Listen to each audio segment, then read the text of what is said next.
Saya mengucapkan terima kasih karena diundang di tempat di mana pikiran diasuh. Pesantren itu adalah tempat kita bertemu dengan pengetahuan sekaligus merawat kehangatan bersaudara keluarga negara.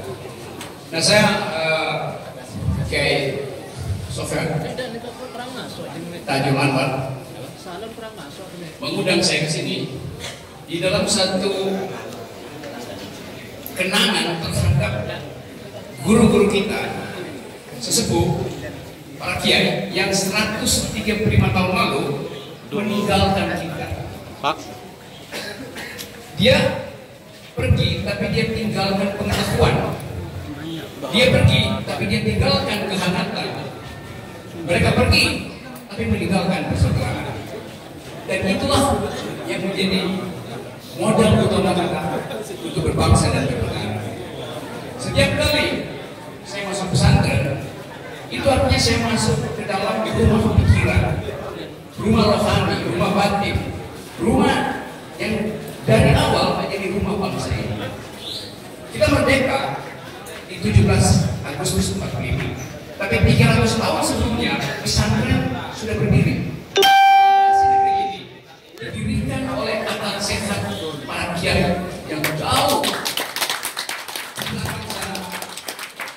memberi dasar-dasar pada kehidupan bersama.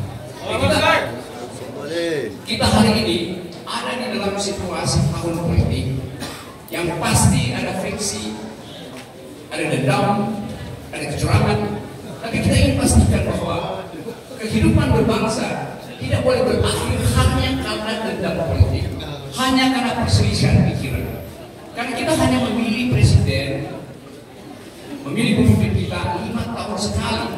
Dan sangat biasa kalau dalam politik, dalam demokrasi, seseorang dipercayakan untuk diuji kepemimpinannya, kemampuannya berbuat adil dalam jangka 5 tahun. Lalu kita evaluasi, kita tanya. Kita tidak memilih Tuhan. Keyakinan kita selama 5 tahun kita dapat berganti-ganti. Keyakinan selama 5 tahun. Keyakinan itu final, tapi politik tidak final. Karena itu ada kompetisi, ada debat, ada kampanye. Nah, pesantren adalah kurikulum peradaban karena dia menjaga akal sehat komunitas. Dengan cara menjaga itu, kita pastikan bahwa kita mampu untuk melihat masa depan dengan cara lebih baik. Jadi, haul 135 tahun, saya ingin kenang itu sebagai upaya kita untuk mengingat apa yang pernah dibuat, ditinggalkan oleh sesepuh kita, oleh para guru kita, oleh para kiai kita. Yang ditinggalkan mereka adalah tugas kita untuk merawat. Apa yang kita rawat akan kita bawa pada generasi ke depan. Jadi ada sejarah pikiran, ada sejarah rohani, ada sejarah perawatan batin yang tidak terputus dari satu generasi ke generasi yang lain. Begitulah kita menatap dunia hari ini. Dan kalau kita lihat keadaan dunia hari ini, kita ada dalam ketegangan terus-menerus. Ketegangan politik, ketegangan militer di Laut Cina Selatan, ketegangan dagang antara Cina dan Amerika, ketegangan ekonomi karena sebagian orang tumbuh menjadi tidak sabar karena keadilan tidak bisa dicapai semacam-macam di seluruh dunia. Kita mengalami ketegangan itu.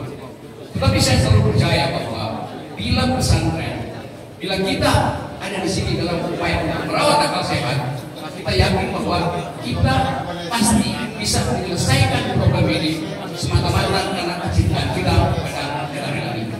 Ada Pak Sandi Uno di sini dan saya sangat kagum bahwa energinya tidak habis-habisnya. Dia seperti meninggal matahari dari timur ke barat, balik ke barat ke timur. Itulah pekerjaan untuk menyebarkan akal sehat. Itulah pekerjaan untuk meminta agar supaya kita semua berupaya untuk secepat-cepatnya menghasilkan keadilan. Nah, teman-teman semua, saya berkenalan dengan teman-teman di ILC. Tapi ILC itu sebenarnya tempat saya ngibul. Kalau pesantren tempat saya bertobat. Karena saya mungkin ngibul.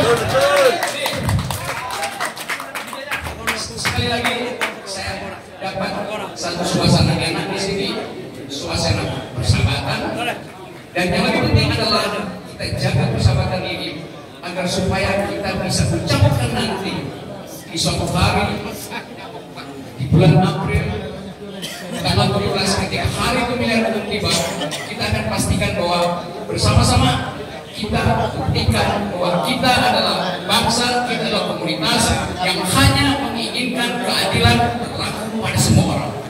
Allahu Akbar. Kita selalu ingin agar supaya sejarah juga dipahami oleh para pemimpin bangsa kita. Saya lihat di foto di ruangan ini ada foto Pak Jenderal Nasution yang paling tengah itu. Beliau adalah pemikir militer. Buku-bukunya itu diterjemahkan dalam banyak bahasa tentang gerilya.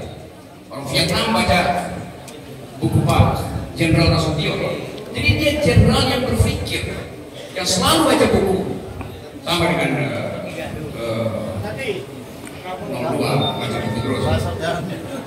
Pak Nasution juga memberi banyak ceramah di pesantren di tahun 50-an dalam upaya untuk merekatkan kehangatan berbangsa.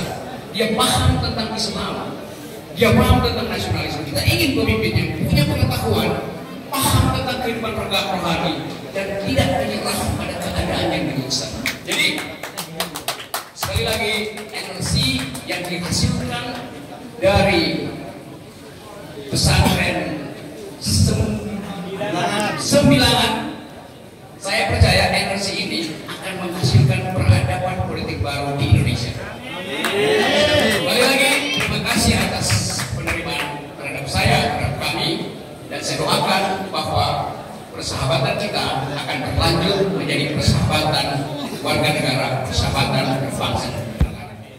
Terima kasih banyak. Sekali lagi saya nanti akan pamit, dan saya pastikan bahwa kalau kita berpisah secara fisik, tapi kita terikat dalam cita-cita yang sama, yaitu cita-cita menghasilkan Indonesia yang adil,